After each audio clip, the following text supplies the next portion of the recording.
Olá, irmãos e irmãs, sejam bem-vindos mais uma vez aqui no Estudar em Casa. Sou Alan Barbieri, dirigente do Templo Escola Casa de Lei, a casa que eu estou nesse momento, e tenho algo preparado muito especial para vocês. Hoje eu vou falar um pouquinho sobre a Umbanda, da raiz aos dias de hoje.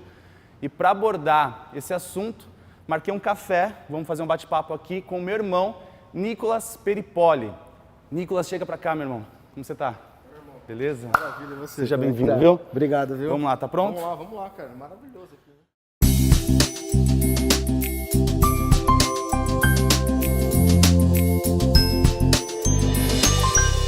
Muito bem, meu irmão, obrigado por vir, feliz aí com a sua vinda. O Nicolas, que é um grande irmão, como eu comentei. E para que as pessoas possam te conhecer e entender um pouco dessa proposta hoje, desse bate-papo que a gente vai fazer, por que eu convidei o Nicolas Peripoli? Que propriedade você tem desse assunto e que a gente vai poder ajudar as pessoas aí? Mais ou menos em 2009, 2010, eu me interessei muito pelo assunto diversidade da Umbanda. Quando você estuda o assunto diversidade da Umbanda, não tem como você não buscar a história dela, a raiz dela e toda a sua peculiaridade. Sou um bandista há muitos anos, mas chega um momento que você instala e fala, pô, eu tenho curiosidades específicas para construir isso. Então, em 2009/2010, eu desenvolvi um projeto chamado Umbandas, onde tinha o objetivo de estudar a diversidade da religião, entender todas as suas vertentes, as suas formas que são, não vou dizer infinitas, mas plurais de ser ali. E durante praticamente 5 anos foi basicamente focado em conversar com vários sacerdotes, com vários umbandistas, muitos livros, e entender aonde tudo se encaixava. Legal. Interessante. Entre 2009 e 2010, a plataforma Estudar em Casa é criada também. Que bacana. Rádio Talk Sharuanda é criada também. Você vê que parece que veio junto, né? A busca pela disseminação do conhecimento de uma mente jovem também, Sim. né? Sensacional. A galera jovem da Umbanda começou a se movimentar muito. Isso foi muito importante. Com certeza, muito importante. com certeza.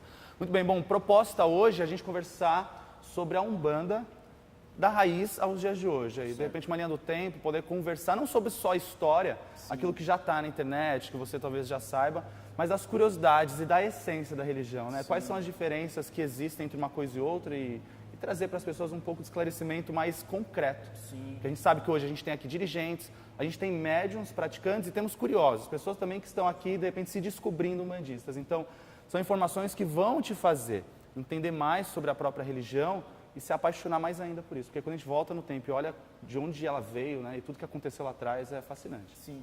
A primeira reflexão, acredito que a gente possa trazer aqui, é o momento onde a Umbanda nasce, né? Todo mundo já entende hoje profundamente como é que a história da religião funciona, mas olhando para aquela época, ou seja, 20 anos após a abolição da escravatura, Rio de Janeiro, onde nasce a Umbanda, um lugar povoado pela espiritualidade, vamos dizer assim. As partes espíritas explodindo, expandindo, e a macumba carioca muito forte.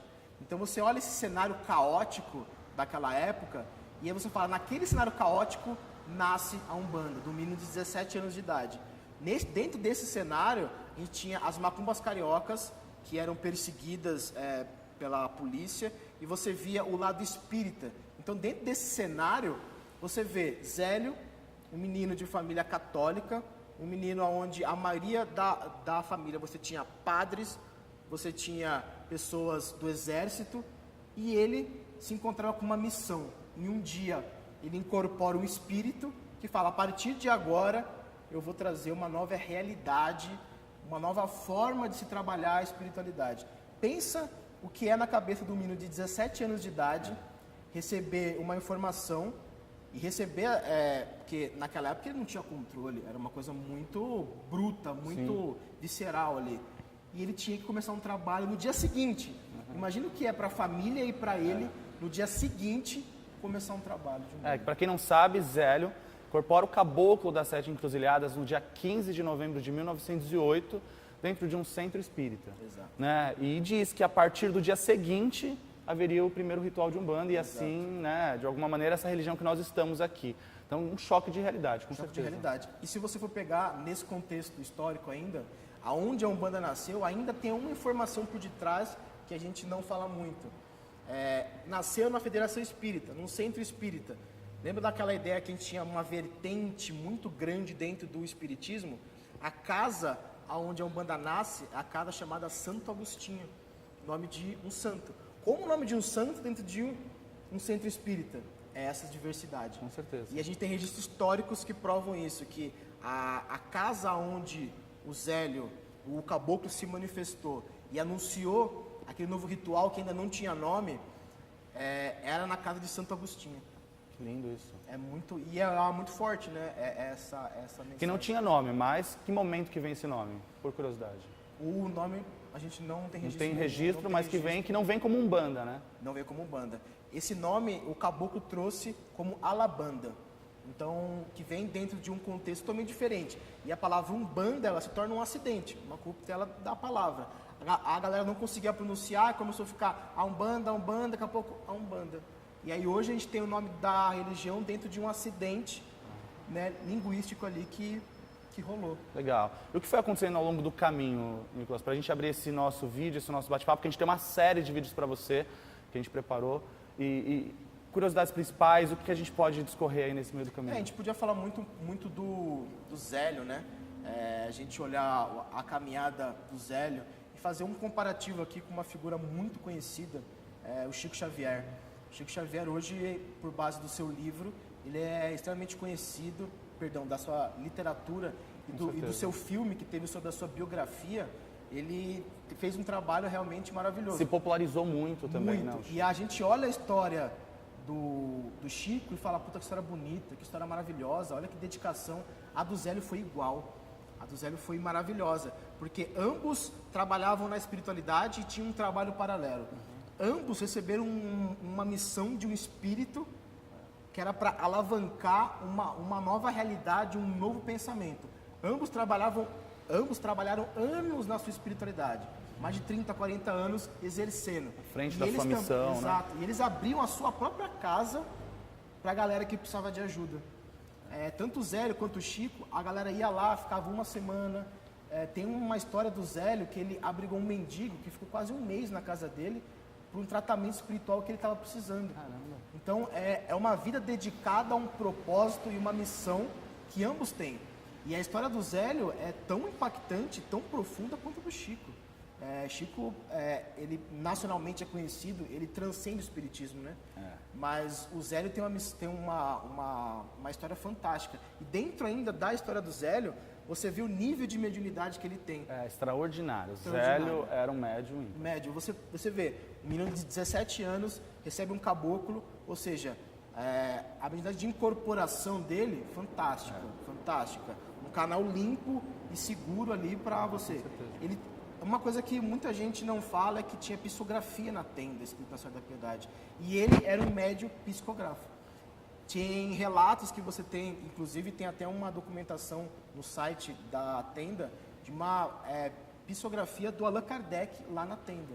O Zélio, às vezes, para apresentar uma mensagem do caboclo, ele psicografava a mensagem do caboclo. Além de também ter a clareaudiência. Clareaudiência era um médium de efeitos físicos, né? Físicos. Há vários relatos de coisas que acontecem, aquela capacidade dele de multiplicar sua força para carregar um indivíduo no ombro, entre outras coisas mais, mostra... E naquela época tinha o conceito de ter o médio curador. Tinha médio que não era curador, tinha o médio que era focado em demanda, o médio mais curador. O Zélio, ele era um médio que ele passeava Passava por em tudo. todas as Ele passeava capacidades em tudo. ali. Ele tinha um dom mediúnico vamos dizer assim, um canal muito aberto, porque ele não tinha uma base.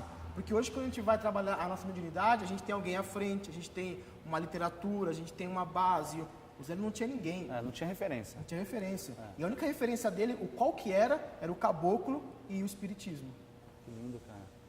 Então, baita médio. A gente está falando de um jovem que foi se desenvolvendo como homem, né, como pessoa, exato. No meio de todo um turbilhão de acontecimentos. Porque aí havia o preconceito, havia os ataques nos terreiros, era uma época, como você falou. Rio de Janeiro vivia um pé de guerra contra a religião, né? Exato. E a maior preocupação do Zélio e a galera da tenda era mostrar, não que nós temos a Umbanda. Não, a preocupação era, nós somos uma vertente do espiritismo. Essa era a maior preocupação. Eles queriam mostrar, nós não somos a macumba carioca, Nós não somos nenhum outro ritual que eles denominavam na época magia negra.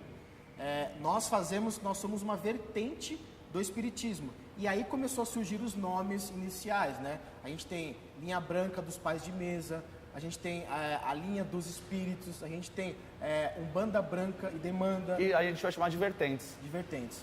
Que no meio do caminho surgiram muitas, né? Muitas.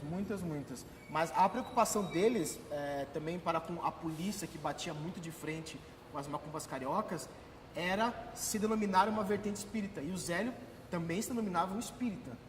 Tá, então quando a gente pega a tenda espírita, a Nossa Senhora da Piedade, o termo espírita ele vem como uma estratégia para evitar o preconceito, de repente evitar ataques, ou porque de fato ali se consideravam o espiritismo? Ali se considerava um espiritismo, e isso é um assunto muito controverso hoje em dia, né? É um dos pilares principais do próprio chefe, do caboclo, das Sete Cruzilhadas e do Zélio, era a mensagem do Evangelho. Qual é o Evangelho? Segundo o Espiritismo, que é uma atualização do que a gente tem do Novo Evangelho. E a mensagem de Cristo, ou seja, os valores de Cristo... Eram pregados ali. Muito, e estava impregnado naquele espírito que na sua última reencarnação foi um padre, um frei. Com certeza. E ele trouxe isso. Então, o Zélio, ouvindo o caboclo pregar muito sobre Jesus, o nome da tenda tem espírita Nossa Senhora da Piedade, a mãe de Cristo, uma das faces da mãe de Cristo. Então, nesse momento, você percebe, não sei o que passou na cabeça de Pai Zélio na época, mas a referência dele era esse espírito, a mensagem de Cristo. Aonde eu encontro isso de forma espiritualizada? No Espiritismo. Então, você tinha até na parte tanto da tenda espírita Nossa Senhora da Piedade, como na cabana de Pai Antônio posterior, você tinha no estatuto ali, no regulamento, que a mensagem do Evangelho, ele tinha que ser cumprido como caráter ético. Sei, era a base. Era a base total. O que hoje, aí com o tempo, também a Umbanda vai ganhando uma certa outra cara e outras características, né? A gente vai ter uma Umbanda menos cristã com o tempo também. Hoje, a gente vai falar disso mais pra frente. Hoje praticamente a gente não tem muito uma Umbanda cristã. Mas se você olhar, o ritual do Zélio era uma mesa branca, onde existia o ritual da mesa, onde lá tinham descarrego, psicografia, e em volta a gira de atendimento. Sim. Outra peculiaridade interessante é que nas giras existia a gira de preto velho, existia a gira de caboclo, existia a gira mista, que era preto velho ou caboclo. Existiram as sessões especiais, e esse é um ponto interessante, essas sessões espirituais. Como é que funcionava? O Zélio ou o caboclo olhava e falava, esse aqui está com um problema muito grave, então você vai vir tal dia, ou vai ficar depois, que a gente vai fazer um trabalho fechado para aquele propósito. Para aquele propósito. E existem relatos no livro do Mundo dos Espíritos, Léo de Souza, 1925, aonde ele conta um desses relatos. Legal. De como acontece. Então, basicamente, como é que funcionava? Muita reza. O Zélio, ora incorporado, ora não incorporado, e ele tratava a pessoa, antes de incorporar o caboclo, com muita prece. A quem? A Deus, a Jesus, a Nossa Senhora da Piedade, e aí sempre ao caboclo.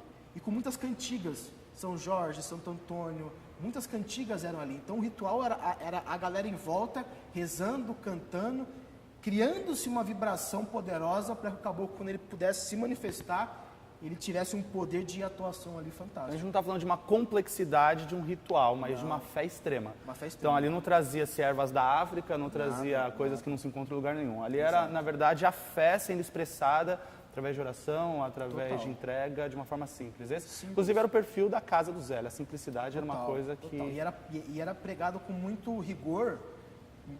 Até a própria Lígia, que é a neta do Zélio, fala: o meu avô se preocupava muito com o caráter e como a gente era visto e como a gente se comportava. Então, era muita pressa, era muita reza, era humildade. Basicamente, o caboclo, se você for olhar, a palavra do caboclo hoje é a nossa lei, deveria ser a nossa lei, deveria ser o fundamento da religião e ponto. A palavra dele, porque Zélio não deixou nada escrito.